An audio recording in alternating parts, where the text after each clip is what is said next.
All right. I think we did it, Jeff. I think we're off and running here. Good afternoon, ladies and gentlemen. Afternoon here on East Coast time for the first ever, the pilot episode of The Top Line, the BD podcast brought to you by the Business Development Committee for DFK. How old is the committee now, Jeff? It's about a year, right? About a year old, yeah. About a year old. So it's funny. I'll get into the whole topic of, what this BD committee is, but it's funny. A year later, Jeff, we have never met in person, and this committee was really formed just before the pandemic started, and it's pretty cool that we have all these great relationships now. Yeah. It's funny. The lack of in-person meetings really drove the group together. I mean, it's just a fun group to be a part of. I look forward to the call every single month, and so it's helpful, and I just enjoy being with the people, so it's good. So for the audience out there, to kind of give you a little color on this committee, we were formed of all the business development folks in DFK to share, exchange ideas with each other on, how does the business development role function into the success of each of our firms. And, we didn't really have an agenda for what the committee was going to do. And when we got on the first call, it was really weird, just the energy that we had in terms of helping each other and all the great ideas. And maybe just because BD people are naturally a little bit crazy in terms of who we are. But, so for the folks out here, my name is Matt Blank. I'm the business development director for Friedman LLP.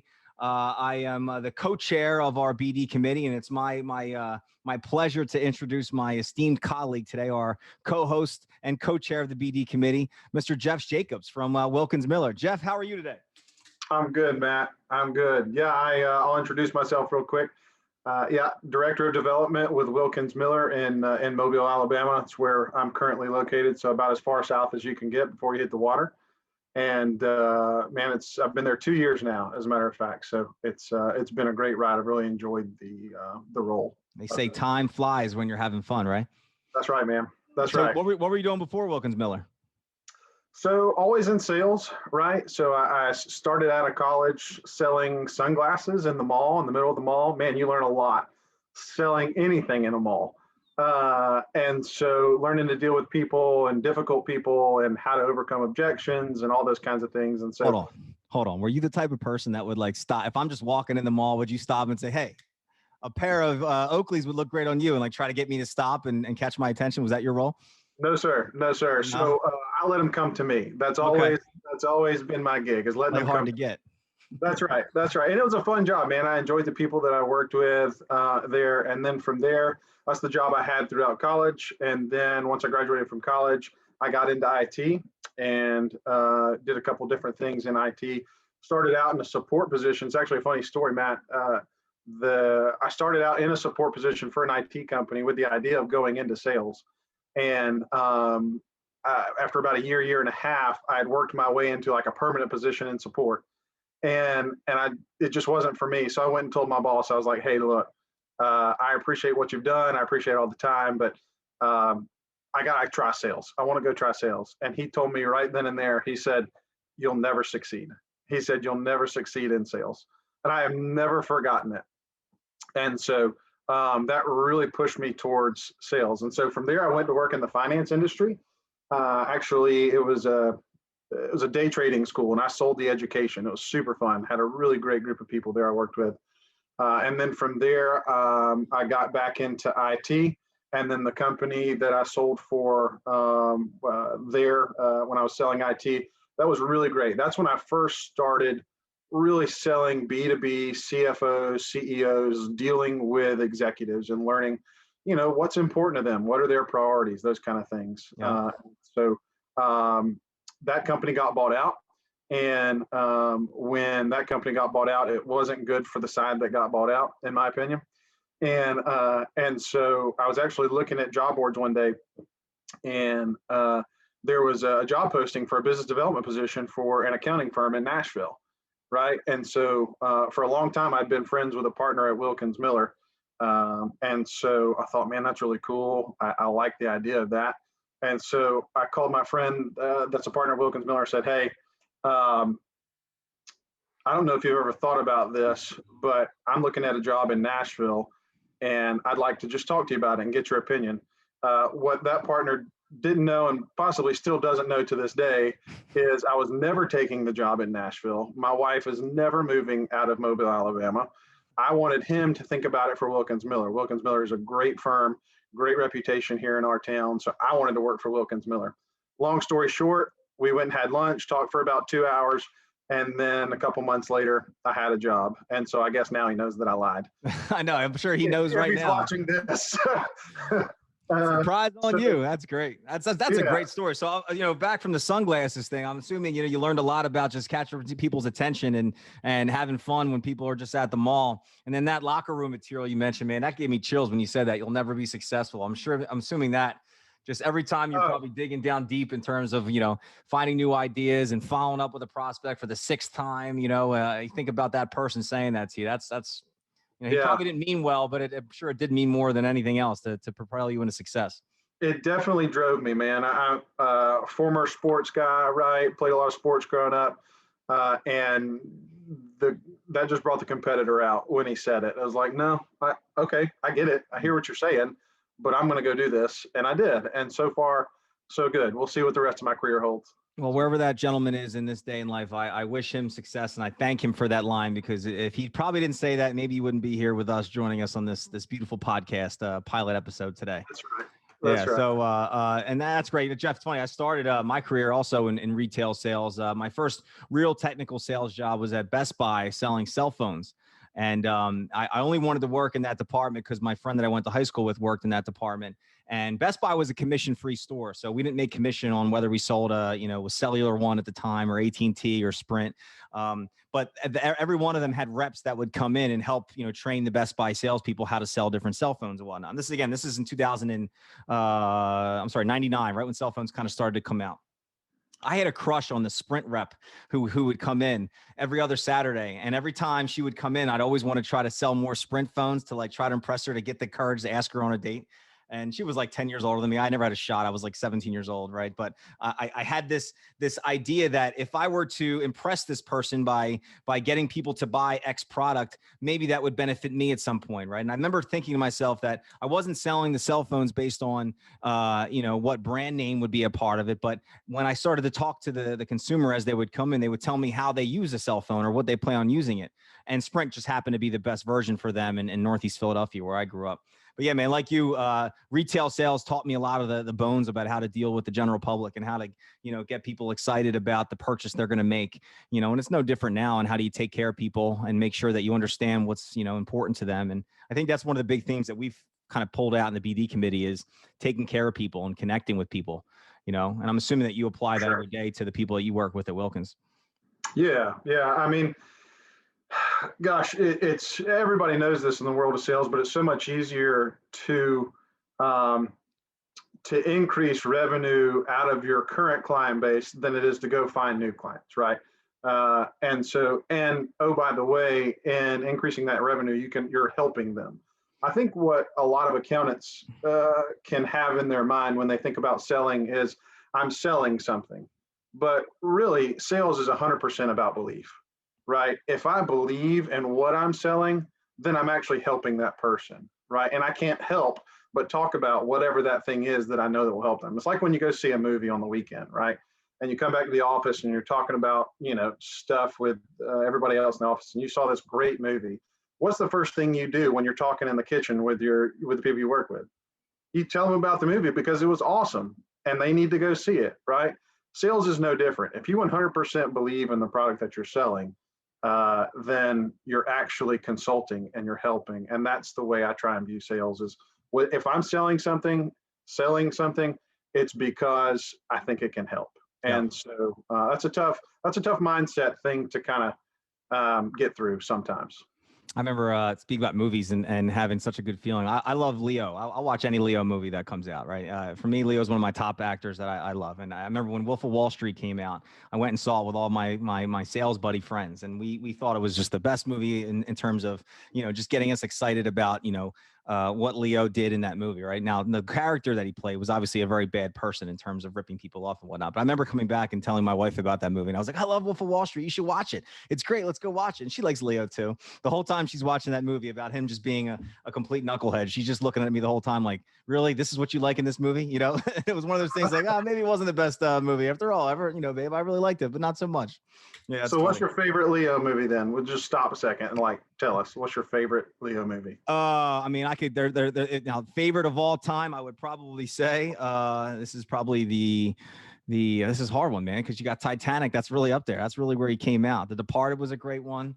You know, he's played in so many different roles that I think if you were to ask me what the top 5 roles that he would play or movies that were better, more produced movies, I would probably say Wolf of Wall Street was a great, you know, just the character and how he embodied that character. But yeah, man, you're putting me on the spot. I wish I can come up with more. Hey, you gave a few. That's good. What about you? Are you a Leo fan too? No, I'm not. Not at all. Like dislike Leo or? No, I mean, you know, I guess my favorite, if you said, hey, what's your favorite, would be Inception. I really like that. I really like that movie.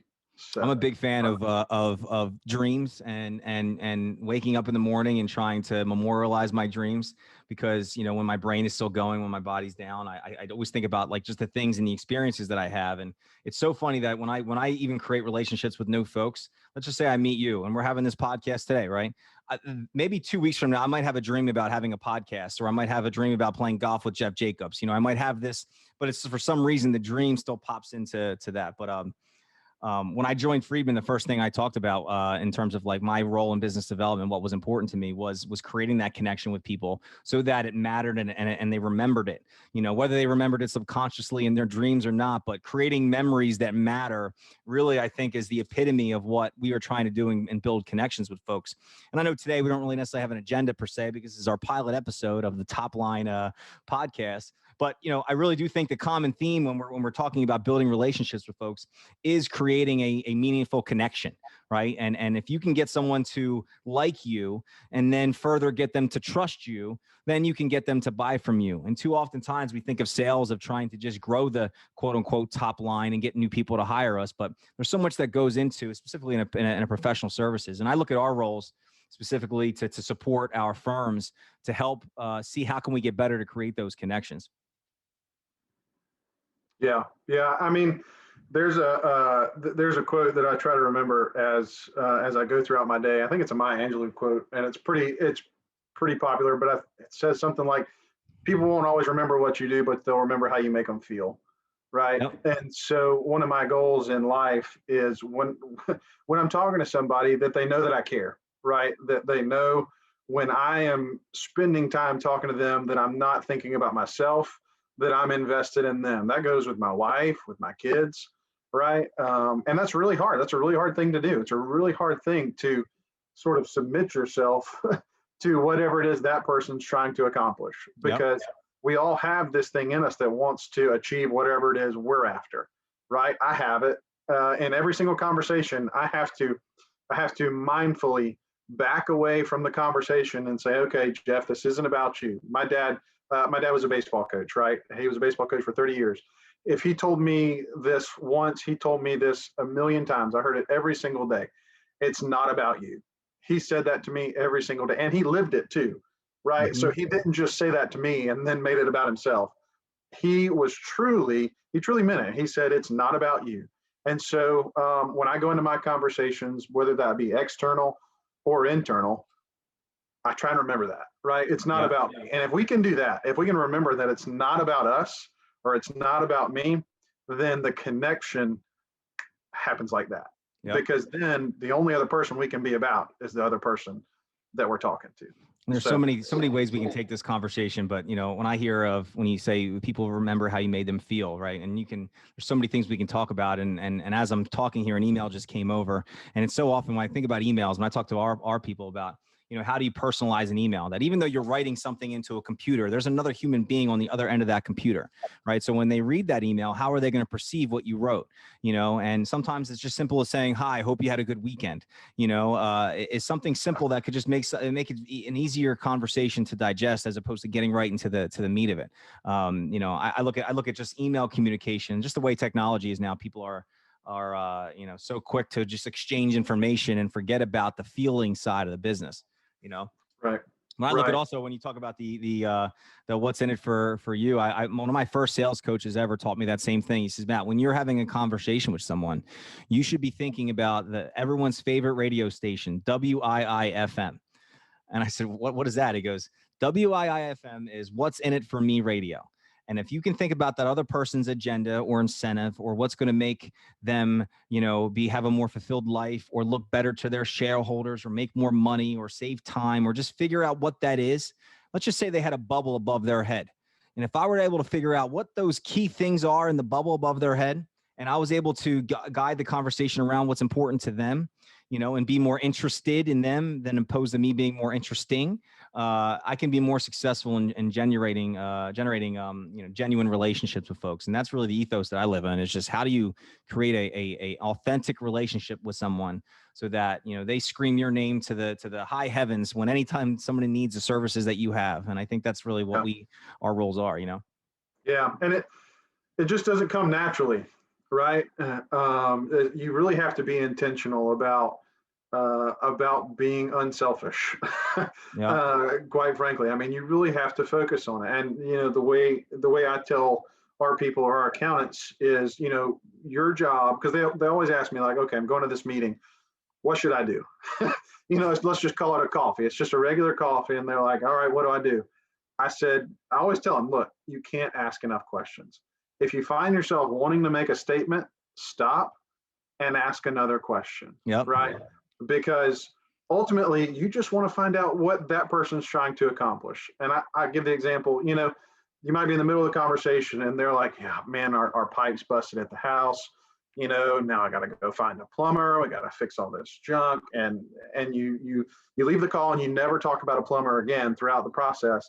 And then the first thing you do when you get back to your desk is you find 5 plumbers, the very best 5 plumbers you can find, type that out in an email and say, hey, I was thinking about our conversation. I thought this might save you some time. And then boom, right? You've just won somebody over. I was playing golf on Friday with somebody, and this How'd you do, by the way? It got rained out. So playing golf means sitting under a tent on the course until they blow the horn, and then we went and had lunch. That's nice. So yeah. So he said, this kind of goes back to customer service a little bit, but it's people first, it's making connections. So he said, Hurricane Sally, right? Hurricane Sally caused a lot of damage down here. And one of the things that happened was you couldn't get anywhere. You could hardly get anywhere. And so this company needed to make a deposit to their bank, but they couldn't get to the bank. The guy that needed to get to the bank couldn't make it to the bank, and he couldn't do it mobily. And so the banker that they bank with came and got the checks, found his way around the trees and the rubble, got to the business and deposited the checks for that business. Wow. And he said, listen, I'm more of a business guy who can give me the best price. But he said, that guy is going to get my personal business because he did the little thing that it took to make sure we were taken care of. So it's all about paying attention to somebody else. There's my old coach also said that there's no traffic in the extra mile. And if you can figure out a way to go the extra mile for folks, and something as simple as that, I mean, I'm not saying extra mile going in a hurricane and putting yourself at harm's way, but hey, he did it, you know. And how many times do people need you for things that aren't necessarily your services or what it is? And I know for like us, you know, you always want to be trying to think about other services that you offer in your firm, and when you're on conversations with your clients. And that's a big thing, is that just because you're in a tax practice, let's just say you're on the phone with a client talking about, you know, their year-end planning or whatever. You know, you hope that they have potentially more tax issues that, you know, you can have to help them. But if you ask them the question of, so what's going on in the business for next year? What do you have on the horizon? Where are you looking to go with it? You know, what are some things in the next year or two that you're looking to get to? What goals do you have? And then they might open up and say, we're looking to expand in other states. We're looking to achieve X, Y, Z. Not only is that going to provide you the platform to listen more about cross-selling cues of other services that you have, but it may offer you the opportunity to, you know, look to farm or find opportunities to refer other people that might be able to help them. So let's just say they're looking to expand in Alabama, you know, and I'm on the phone with one of my clients. I can say, oh, where are you going? Oh, we're going down to Mobile. I said, I don't know if you have any, you know, any identified. I have to stop you. Mobile. Mobile. Mobile. There you go. Not Mobile. mobile. There you go. Sorry. I couldn't let it slide. I had to jump in. Mobile. It's so funny you say that because my wife and I are going to Vegas in 2 weeks for vacation. We're going to visit a friend out there. And I remember he lived in California years ago, and I flew out to visit him. And we were driving from California, from Los Angeles to Vegas. And or he was outside of Los Angeles. So I was typing in the GPS how to get there, and it wasn't coming up. And he's like, dude, you're typing in Las Vegas. It's Las Vegas. And I was like, oh, man. I was like, I thought it was Las Vegas, Nevada. It's like, no, it's Las Vegas, Nevada, dude. That's funny. Yeah, but that's my my Northeast Philadelphia accent coming out. I apologize. I'm sure people in New Orleans hate when people say New Orleans, right? Too. Yeah. Sorry. I forgot the story I was telling, actually, as you said that. What was the story I was telling you? Remember? Yeah. Well, hold on now. I can't remember what it was. I don't remember neither. But my fault. Thanks, Jeff. Thanks, co-host. We're gonna edit this out. No, we're just kidding. This is live. This is how we're doing it. That's pilot right. episode. It wouldn't be a pilot episode if we weren't figuring out how to interrupt each other's stories and come up with ways to pronounce things. Mobile, Alabama. I'll never forget that, by the way. That's right. I hope I know you when I'm 70 years old and we're sitting out on the golf course and I'm saying we're going to Mobile, Alabama. Yeah. Perfect. But when I was talking about creating relationships and going the extra mile, that was the story I was telling. That's right. Thinking about what that other person needs, and if you can create opportunities to refer other people, so if I have a person that's expanding to Mobile, Alabama, then I'm going to say, you have to call my friend Jeff down there. I don't know how we can help you, but I got friends that can help you out and make that someone feel like they've been taken care of. And if they can feel that taken care of, then we're really, half the battle is won in terms of winning any type of new business with them. Yeah. One of the, speaking of, you're talking about making the connections, one of the best things that I've done when I'm meeting somebody new, because that's always what the accountants are worried about. I'm going to a coffee, I'm meeting somebody new, I'm going to a networking event. Obviously, all of this was kind of like pre-COVID, but it's coming back. And so, there's just so many little things that you can do. But one of the best things that I found is I'm walking into a lunch, if I'm meeting someone that I don't really know, is you have to be very careful how you open up that conversation as you're getting in line to order or whatever it may be, or if you're sitting down. A lot of people will start with a very closed-end question, and then from there it's awkward. But if you ask an open-ended question from the jump, right, it allows for the conversation to flow, and then that moment of awkwardness tends to subside. So the question I sort of lean on is, how's your day? Right. So it's not so detailed. I'm not asking like, can you tell me about a time today when you felt appreciated? How does that make you feel? That's right. So how's your relationship with your mother? Yeah, that's right. But it's like, if you ask that more closed-ended question, how's your day? They can, even if somebody says, it's going all right, you can make a comment, doesn't sound great, tough day at the office, got stuff going on. You can take it from there. But if you ask a more closed-ended question from the jump of the conversation, it really allows you to push that conversation further. Absolutely. And more quickly. So, I got a really cool trick. So if everyone who's listening right now, this is a key moment for you to really listen in and pay attention. This is how to make a coffee meeting, how to make someone feel like they're a VIP at a coffee meeting. I can't believe I'm giving this out on the podcast for free because, we typically charge for this when we're giving out our BD lessons, but we're giving this for free for the DFK members. One thing, just real quick before I tell that story, your point, Jeff, about asking the open-end question. I had a friend once tell me, he says, Matt, if you're coming off of a weekend, you always ask them, how was their weekend? And if you're going into a weekend, ask them what plans they have on the weekend, because people, for some reason, always like to talk about the cool stuff they do on the weekend. So the only day you can't do that is Wednesday, You're screwed if it's on Wednesday. So here's a way. I read a book back when I was just starting my sales career by Harvey McKay. The book was called How to Swim with the Sharks Without Getting Eaten Alive. Great book.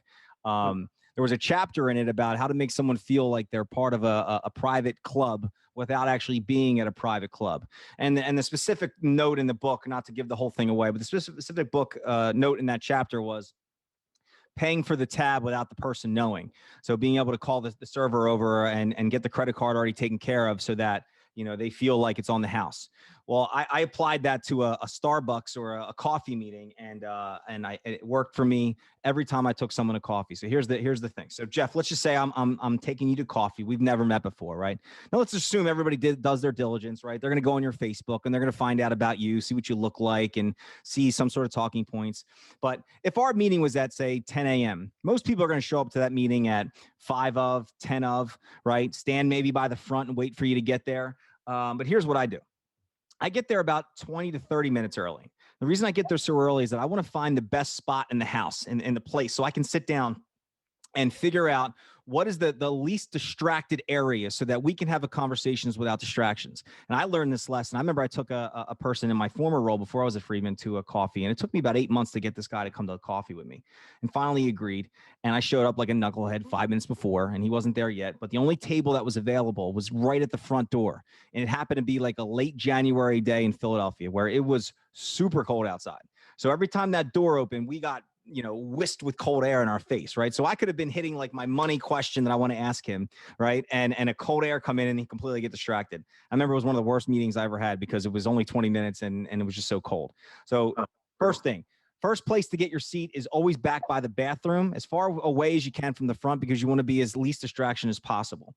And the reason I get there so early is that you never really know what seats are going to be available. So I kind of want to scope out to see who's going to be getting up so I can get that spot. Second thing, I always want to make sure I'm facing out towards the crowd, right? So the person I want to impress is facing the wall. Again, I want to minimize the distractions on other human beings so that if someone walks by wearing a purple jacket, that it doesn't remind them of, their hatred for LSU. And all of a sudden that they're applying that hatred towards me as I'm trying to ask them about their business. Right. So I always make sure they face that. So here's where the money part comes in of this, making someone feel like they're a VIP.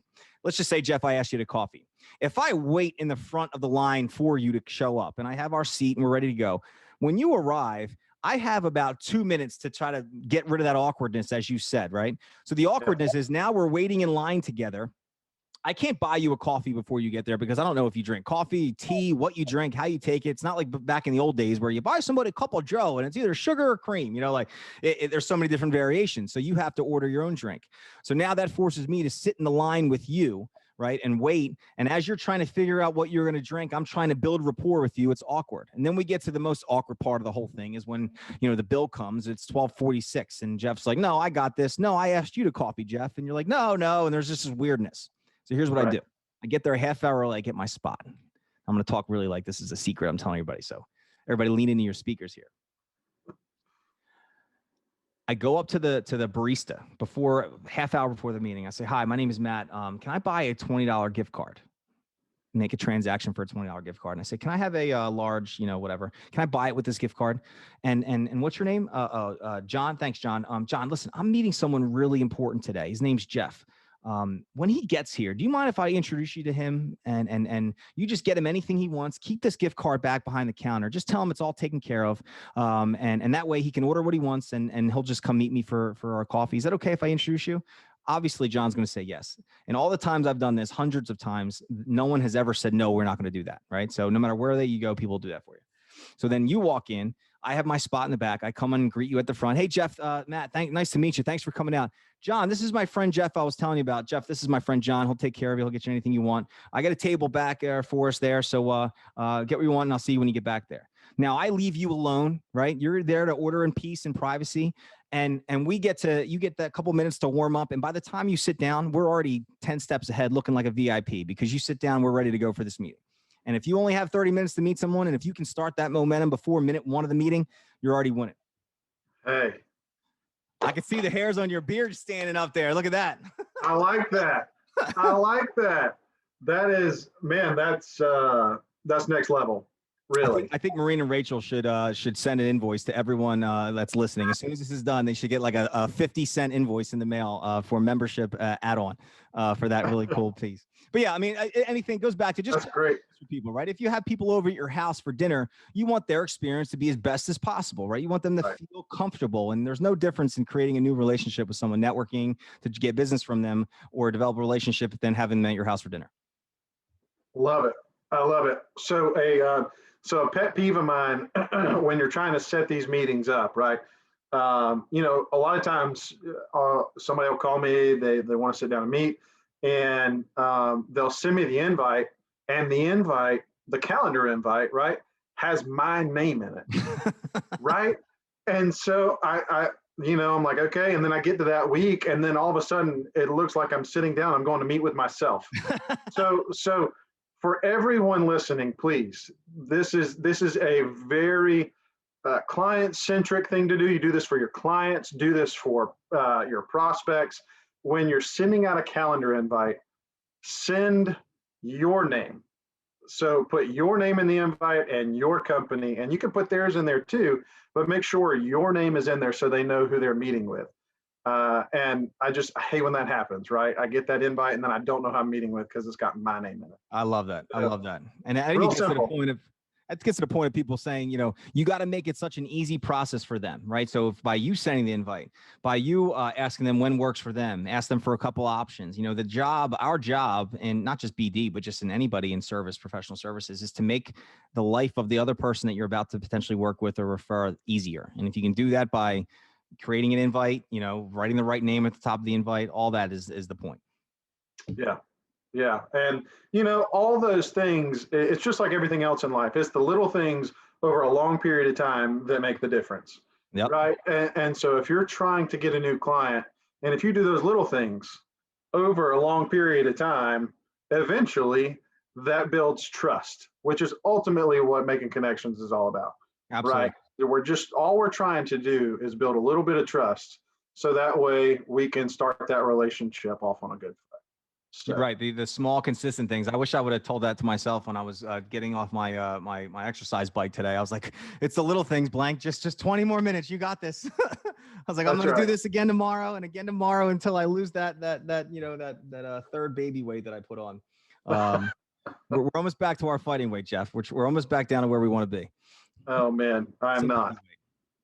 I am not. Yeah, I think the building of the trust, though, getting back to that for a second, I know too many times people try, if they're like reaching out to like cold prospects, they'll email once, and they'll do everything once really good, and then they won't do it ever again because the person never responded to an email. I guess that means no because they never responded. I said, well, maybe they were busy. Maybe it was just not a no, but maybe it was just a no for now. And even when you're sponsoring events, and I know we're going to go in future podcasts, we're going to talk about, just for the audience out here, there's so many ideas. I think Jeff, we have like 40 different topics we could have talked about, Oh yeah. And subtopics under all those. Oh yeah. There's so many. We could talk here for hours, and we want everyone to listen here to know that what we want to do from a consistency perspective is deliver you real value in not only specific actions and behaviors that you can do to create meaningful relationships and create new business, but philosophies behind it, fun stories.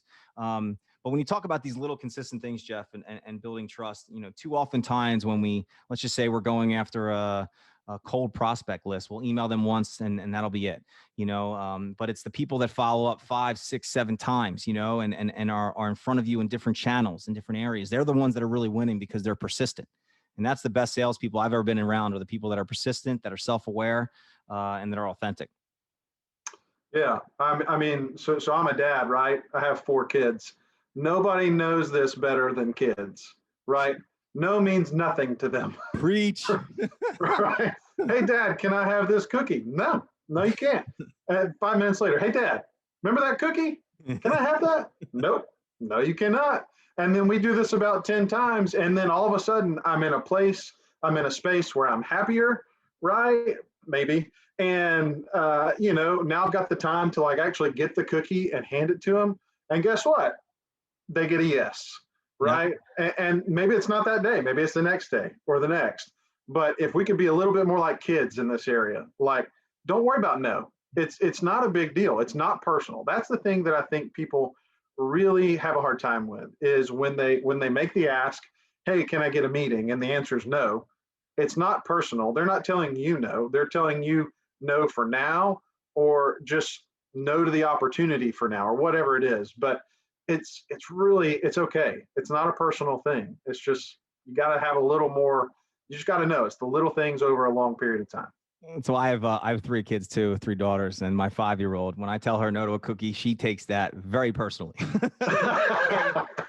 very, throw herself on the ground, and maybe she's just at that 5. And Samantha, when you listen to this 20 years from now, you're gonna laugh that Daddy did end up giving you the cookie every single time that you wanted it, but it just took 6 no's until you got there. But you're right, man. It's you never know when that one thing is gonna happen. I had one time where I was reaching out to a person, and he never got back to me the first couple emails.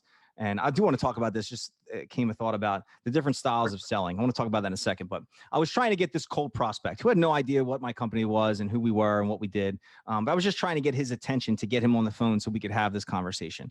And I remember, he didn't answer any of the cold emails. Right. And he didn't answer any of what I thought at the time. This is back in my rookie sales days, that, if I email someone on LinkedIn, he definitely should get back to me. Right. Although the first one.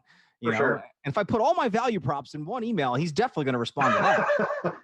Because one of them are going to hit. It's got to be one of those things that keep him up at night, right? So he never responded to that. He never responded to my phone calls. Finally, I found I was out with a friend, and he mentioned the company that I wanted to do business with, that he's neighbors with the owner of the company. I said, "You're neighbors with," and I don't want to say his name, but I said, "You're neighbors with Bob?" He goes, "Yeah, I'm neighbor. He's a great guy." I said, "Would I be able to come over one day, and just hang out, kick it with you? Maybe if he's home." He says, "Yeah." So I went over one day during a barbecue, and it was, you should have seen this guy's face. He's like, "Are you really stalking me? Are you showing up at my neighbor's house to get in front of me?" So when I introduced myself, his face, he just laughed, and we ended up becoming good friends. We never did business, but the point of it was that I was so persistent to get that meeting with him that I was willing to show up in his backyard when he was cooking hot dogs for his kids. That's right.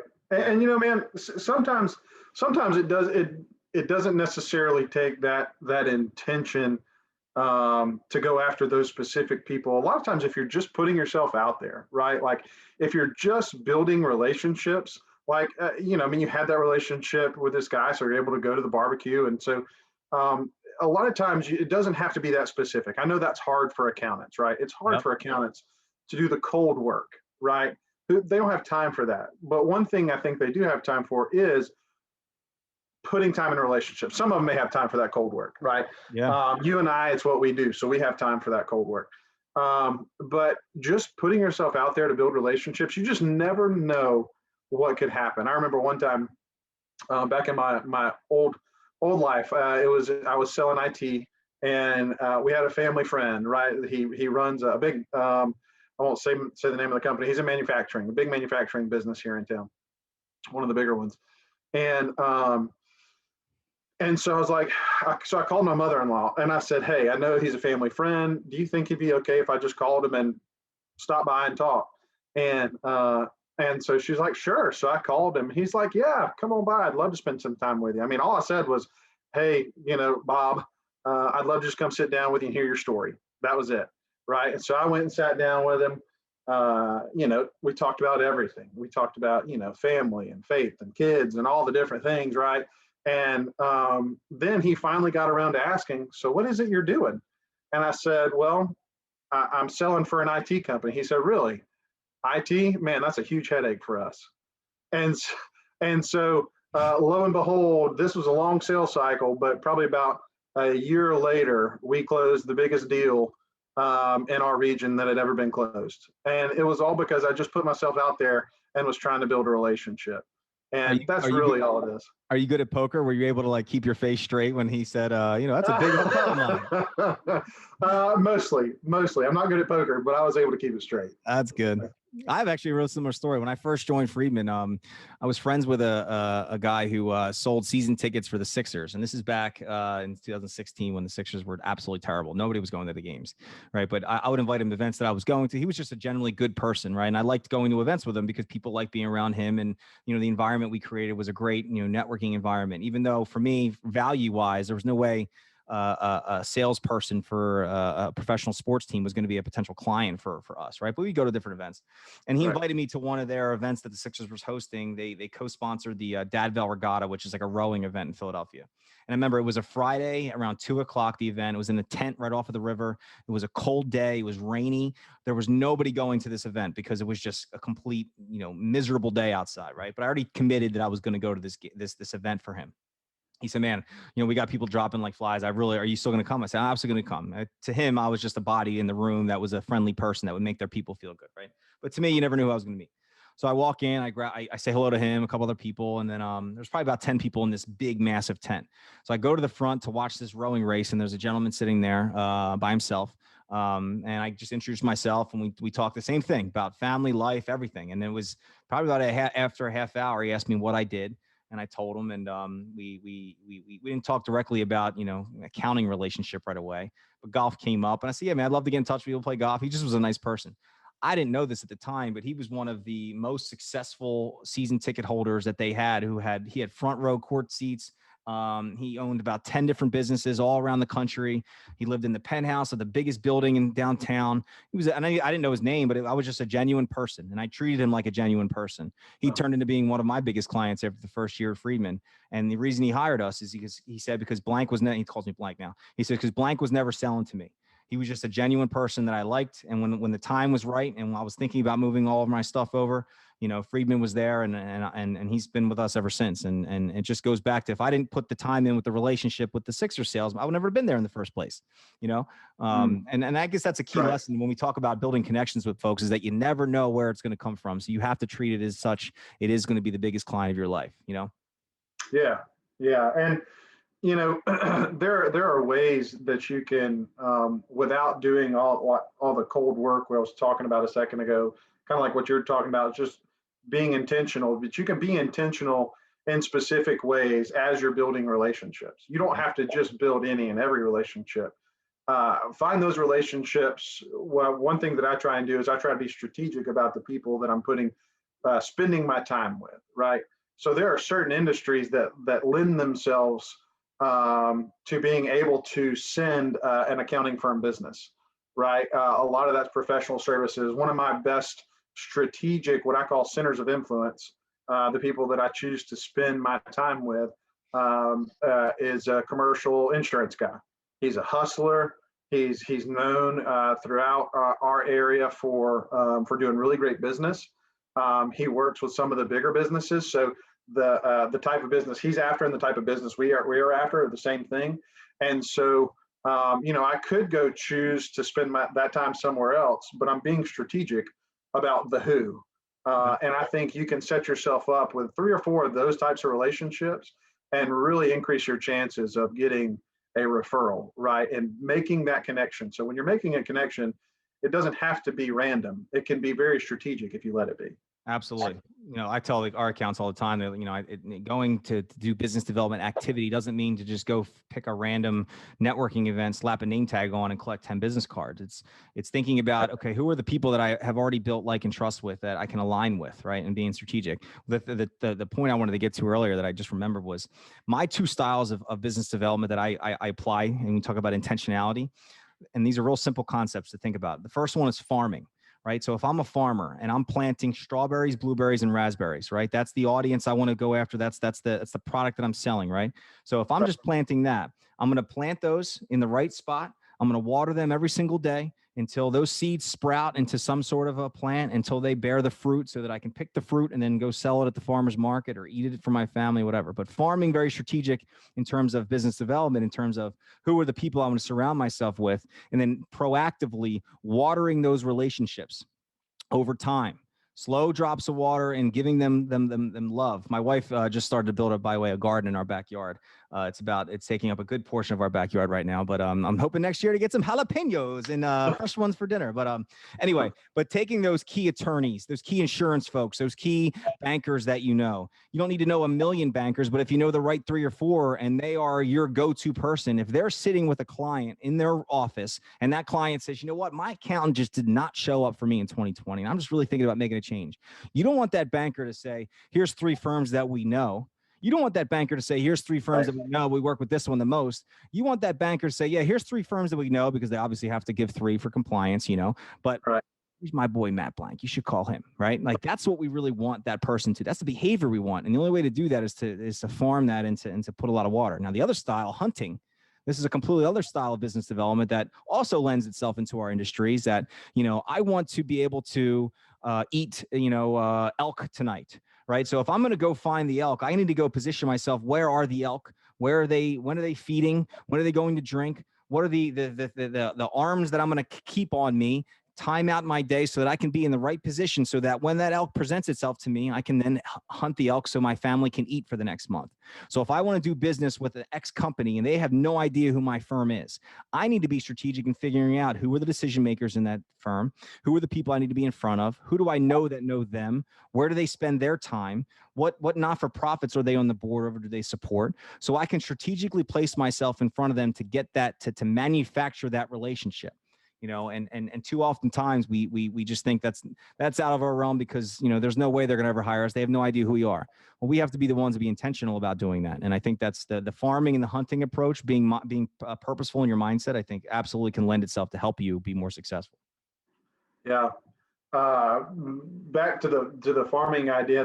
One of the reasons you can't spread yourself too thin when you're farming, and you have to strategically have that handful of people that you're farming with, right? Because you have to water it, right? And the water in this instance is outbound referrals. You know what I mean? Because it has to be a reciprocal relationship. It has to be symbiotic, where they're sending you business, but you're also sending business too. And we don't just get, or at least I don't just get 1 million referrals a day, right? So I have to be very careful and specific about who I'm sending my referrals to, because I can't just send one to everybody. So I really have to take time and invest in just a handful of people, because that's all the water I've got. Yep. I don't have any more water. And so, anyways, that's a whole topic, man. I think you and I could go off, for at least an hour about referrals and creating outbound referral opportunities, and managing them the best way and tracking. I mean, this has been a big thing for the BD committee, is because, the lifeblood of sometimes of our business that we get is through that currency of referrals.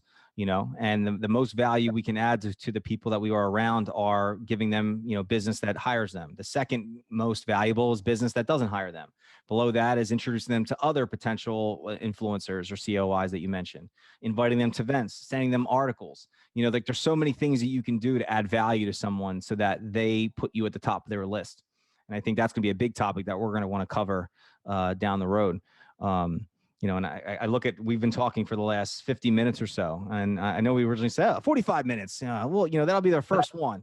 But I'm telling you, man, I'm so excited about this conversation today. And folks that are listening, what you can expect from the top line is just real conversation with BD people, with other accountants that are in the DFK membership, to talk about how do we grow our top line, how do we tell stories, and how do we help each other be better at servicing and helping our clients. So Jeff, I'm really grateful for the time that you spent today enjoying this. And before we wrap up, I know you got a couple baseballs there behind you there. Can you give me a little bit of color behind one of those baseballs, or anything? Yeah. Were they your dad's? Well, no, actually, some of them that I have are come from my dad's career in coaching. But so we had a friend that used to be neighbors with my in-laws. His name was John Lieber. He played for the Cubs and the Phillies. And then my dad has had quite a few players go through the big leagues as well. So typically I try and get a ball or two from them, and then connect with them to get me the really big players. Yeah. Get a signed ball from them. So yeah, big baseball family. How many balls do you have? In here, 1, 2, 3, 4, 5, 6, 7, 8. And then I got a lot more in my bedroom. So quite a few. I remember my wife and I, when we would go travel, we go to different ballparks. Every time I go to a new city, I want to go see the ballpark. It's like one thing that we want to do. And I remember every time we would go, this is no joke, 3 times this happened. There was a guy that looked familiar every single time. Like, I've seen this guy before, but he was wearing, the jersey or the hat of the home team. Well, he would travel. There's a whole big YouTube series on this guy. He goes to all the different ballparks and goes to BP and collects all the balls from batting practice and gets the players to sign them. And he's got like the biggest baseball signed collection in America. I don't know the guy's name, but I remember seeing a YouTube video. I was like, I've seen this guy at the stadiums before. Anyway, yeah, I love sports, and one of the conversations I do, one of the topics I do in our BD training is business development is a conversational sport, and how do you apply everything that we've learned from sports growing up, like baseball. My coach taught me growing up, man on first, 2 outs, ball hits you right on the ground, blank, where are you throwing the ball? 1 out, ball hits to the left in your air. What are you doing? Right. I remember that because when the swing of the bat, you only have a second to react, right, to where you're going to go with the ball. Same thing in business development. If I'm talking to a prospect, I should be able to play out every single scenario of how he or she are going to answer that question that I ask, so that I can just react and not have to think, okay, he or she said this. Now I should probably say this. Oh, they're looking at me too long. Oh my God, I'm pausing. And too many times accountants get in their own heads of having to try to improv on the cue as opposed to just role playing. And one thing I love to do, and I think we should do this as another topic, is how do you effectively role play before a meeting? Who should you bring in that room with you, and what character should they play? I'm telling you, we are going to have a great podcast, folks. We are so excited for this. Jeff, big round of applause for you. Thank you for your time today. We are going to produce this and post this on our YouTube channels, as many of other channels. And we will see you, I guess, what's the next one at the Managing Partner Conference in June? Is that right, Jeff? I think that's it. Live and in person, my man. Oh, I can't wait to meet you in person. It'll be a fun trip.